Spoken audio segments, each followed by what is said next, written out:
मनोजवं मारुततुल्यवेगं जितेन्द्रियं बुद्धिमतां वरिष्ठं वातात्मजं वानरयोध्यमुख्यं श्रीरामदूतं शरणं प्रपद्ये। अतुलितबलधामं हेमशैलाभदेहं धनुजमन कृशानो ज्ञानिनामयग्रगण्यं सकलगुणनिधानं वानराणामधीशं रघुपतिप्रियभक्तं वातजातं नमामि। जय सिया राम। जय सिया राम। हनुमान जी की कृपा से सब संभव है और हनुमान जी की कृपा प्राप्त होने के बाद भी भक्ति में उतरता है मनुष्य और उसके जीवन की जो समस्त कामनाएं हैं, सांसारिक हो या आध्यात्मिक हो, सब पूरी होने लगती हैं। और हनुमान जी की महिमा जानने के लिए इस वक्त हम वृंदावन में हैं और वृंदावन का हनुमान टेकरी और यहाँ पे पूज्य संत उपस्थित हैं। स्वागत है बाबा जी। जय सिया राम। जय सिया राम। बाबा जी, जैसे कि मैंने शुरू में कहा कि हम चाहते हैं कि भक्तों के हृदय में ये विश्वास प्रबल हो जाए कि हनुमान जी की कृपा से सब संभव है, चाहे सांसारिक हो या आध्यात्मिक हो। एक और जिज्ञासा सबसे पहले भक्तों की यही रहती है कि भक्ति में उतरने से पहले अगर हनुमान जी का कृपा प्राप्त व्यक्ति है, जैसे कि विभीषण जी के साथ हुआ कि यद्यपि सखा तब इच्छा नहीं, तुम्हारी इच्छा नहीं है, फिर भी उन्होंने राज दे दिया और साथ में भक्ति भी दे दी। तो आप तो संसार त्यागी आप लोग संत हैं, लेकिन जो लोग संसार में हैं वो हनुमान जी की आराधना करें तो क्या पहले उनकी सांसारिक ज़रूरतें पूरी होती हैं, उसके बाद वो भक्ति में व्यक्ति उतरता है, आध्यात्मिकता की ओर बढ़ता है? क्या ऐसा हम मान सकते हैं? जैसा कि आपने पूछा कि भक्त जो संसारी जीव हैं, हनुमान जी की भक्ति पहले लाभ उठाएं उसके बाद करें। जी जी। तो ऐसी बात है कि जिसकी प्रशंसा स्वयं भगवान श्री राम करते हैं, जिस हनुमान जी की जी, और जिसके लिए सुनो स्वयं जानकी मैया ने आशीर्वाद दिया था, अजर अमर गुणित सुत हों करहूँ बहुत रघुनायक छोहूँ। जी, माने तो आप अजर अमर। अब इसका अजर मन जो कभी जो कभी बूढ़ा ना हो, हाँ। अमर मन जो सर्वदा शक्तिशाली रहे, जिसको स्वयं जगत जननी जानकी माता ने आशीर्वाद दिया है।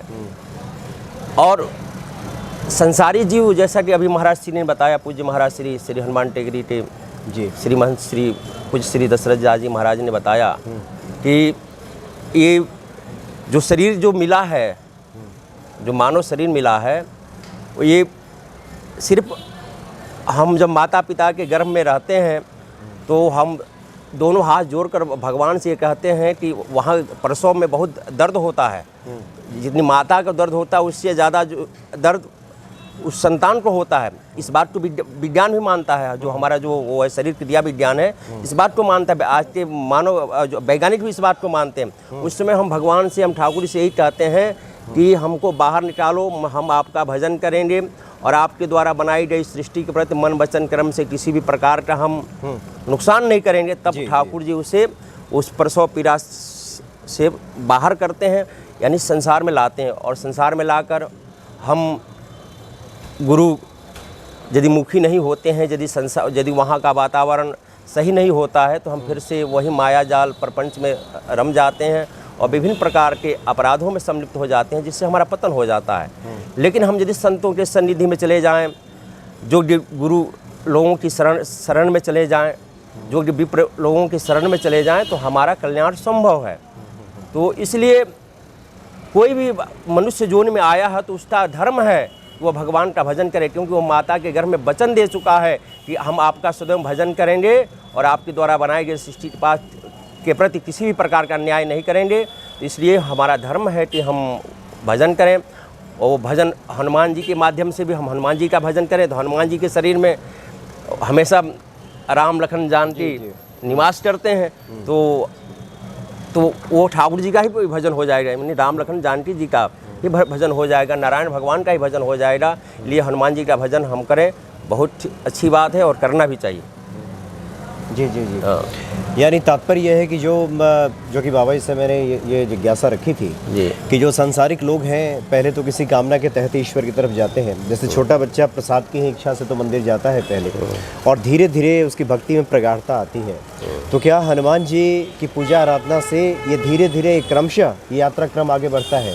आपके अनुभव से अगर हम जानना चाहें। कामना कोई बुरी चीज़ नहीं है। कामना हमें होनी चाहिए कि हम प्रगतिशील बने, उन्नतशील बने। लेकिन कामना प्रगतिशील बने, उन्नतशील बने, किसके लिए बने? ठाकुर जी के लिए बने। यदि हम अपने बच्चे को IAS IPS डॉक्टर इंजीनियर बनाना चाहते हैं तो इसलिए हम बनाएं तो ये संपूर्ण जगत को ठाकुर जी का स्वरूप समझकर सेवा करेगा। अच्छा जी जी। नहीं तो आज बहुत से डॉक्टर इंजीनियर IAS IPS होते हैं जो भ्रष्टाचार के जालों में फंसते हैं, अधर्मों के जालों में। कोई न पहले मीडिया के माध्यम से सुनने कोई डॉक्टर बन गया, वो किडनी का व्यापार कर रहा है। तो ये क्या है, उनको उनके माता पिता ने ये नहीं समझा कि ये सारा जगत ही क्या है, सिया राम में सब जग जाने करूँ प्रणाम जोर जो पाने। सारे जगत को ही सिया राम में समझकर यदि उसको पढ़ाया लिखाया गया होता तो ये भगवान का ही स्वरूप है, इसकी सेवा करना है। यानी हमारी जो कामना है वो जो भी कामना है वो सत्कर्म की तरफ हो, प्रगतिशील के लिए, तो वो हम जो भी कार्य कर रहे हैं वो ठाकुर जी का कर रहे हैं। उसमें हमारा कोई स्वार्थ नहीं है, हम ठाकुर जी कर रहे हैं। हम डॉक्टर बन रहे हैं तो मरीज की सेवा कर रहे हैं, तो मरीज स्वयं ठाकुर जी ही बनकर आए हैं। यदि हम IAS बन रहे हैं, हमें प्रशासनिक सेवा मिल रही है, तो हम जो भी हमारे पास जनता जनार्दन आ रही है तो भगवान का स्वरूप समझकर हम उनकी सेवा करें। हम यदि IPS हैं, पुलिस अधिकारी हैं, तो हम जो भी हमारे पास अपनी सुरक्षा के लिए लोग आ रहे हैं तो हम भगवान की ही का ही स्वरूप समझकर उनकी निरक्षा करें। जी जी जी। ऐसी भावना। यानी इस भाव के साथ आप ईश्वर की आराधना करें, हनुमान जी की शरण में जाएं। अच्छा बाबा जी, आप लोग तो चूँकि लगातार साधना में रहते हैं जी, गोस्वामी जी ने बहुत सारे पाठ की रचना की है हनुमान जी की पूजा आराधना के लिए। अपने अनुभव से बताएं, संसार के लोगों के लिए सबसे सुगम और सबसे आसान रास्ता क्या है जिससे कि हनुमान जी कृपा उन्हें प्राप्त हो जाए? हनुमान जी के 12 नाम है। उसका हम यदि प्रतिदिन सुबह यानी त्रिकाल संध्या में, सुबह दोपहर बाद और संध्या काल में यदि हम स्मरण करते हैं तो हम किसी भी कार्य को आसानी से संपन्न कर सकते हैं, किसी भवकूप में नहीं पड़ेंगे। हाँ जी जी जी। एक और आमतौर पे भक्तों की जिज्ञासा रहती है, हमने सबसे छोटा सा वो फार्मूला दिया है। ये सबसे सरल फार्मूला है। हाँ। कि आप त्रिसंध्या, हाँ, यानी कि सुबह दोपहर में समय मिल जाए, हाँ, दोपहर और शाम में 12 बजे के बाद, 12 बजे के बाद, हाँ, 12 से यानी 3 कि बजे। जो लोग कामकाजी लोग हैं, किसी कार्य में हैं, हाँ। तो अपने दफ्तर में कहीं बैठ करके वहाँ कुछ देर के लिए इनाम ले सकते हैं। हाँ। जी जी। वैसे बहुत सारे ये भक्त हैं कि वैसे तो हनुमान जी की पूजा आराधना चलती रहे तो उनके कृपा पात्र के सामने संकट आता नहीं है। हाँ। लेकिन अगर किसी का कुछ उद्देश्य हो, किसी कामना के तहत अगर हनुमान जी का अनुष्ठान करना चाहता हो तो उसके लिए कुछ स्मरण में आपके आ रहा हो? देखिए, कृपा ठाकुर जी की असली कृपा वही मानी जाती है तो हम संकट के समय घबराए नहीं। अच्छा। कोई संकट आ रहा है तो वो ठाकुर जी की कृपा है। ठाकुर जी हमारी परीक्षा ले रहे हैं कि हमारा भक्त कैसा है, हमारा भक्त कैसा है। जैसे तो हमें उस संकट समय में घबराना नहीं चाहिए। संकट के समय में ठाकुर जी के नाम का स्मरण करते हुए उस संकट से हमें जो उपाय है बचने का उस उपाय को भी करना चाहिए, प्लस ठाकुर जी के नाम का स्मरण भी करते रहना चाहिए। श्री राम शरणमम, श्री सीता शरणमम, श्री हनुमत शरणमम, इन नामों का जाप करते हुए हम उनके अपने समस्याओं के समाधान का उपाय भी हम सोचें। हाँ जी जी जी। बहुत सारे भक्तों से जब हमारी बातचीत होती है तो कुछ दिन हनुमान जी की आराधना करने के बाद भक्त हनुमान जी के दर्शनाभिलाषी हो जाते हैं, या कहते हैं हनुमान जी दर्शन देते हैं क्या? या आप सिद्ध संतों से पूछिएगा, क्या उनके कभी इस तरह के आया है कि हनुमान जी ने कभी इस रूप में उन्हें अवगत कराया है या कुछ इस तरह का? क्या ये दर्शनाभिलाषी होना, क्या ये इसको मान सकते हैं कि एक सही प्रक्रिया है या फिर ये जिद है सिर्फ भक्त की? क्या कह सकते हैं इसको? नहीं, भक्त की जिद नहीं, भक्त वो सही बात बोलते हैं। आज भी हमारे जितने भी संत विद्वान, चाहे विद्वान प्रवर लोग हैं, आज भी कहते हैं कलयुग में श्री हनुमान जी, श्री उद्धव जी महाराज और जो द्रोणाचार्य के पुत्र हैं अश्वत्थामा जी, भीष्म पितामह जी, हाँ विभीषण, ये चिरंजीवी, सब चिरंजीवी हैं। सब चिरंजीवी हैं। तो हनुमान जी चिरंजीवी हैं, वो आज भी उपस्थित हैं। जहाँ भी भगवान श्री राम की कथा होती है, महाराज जी ने जैसा बताया भी, तो राम नाम सुन में को रसिया।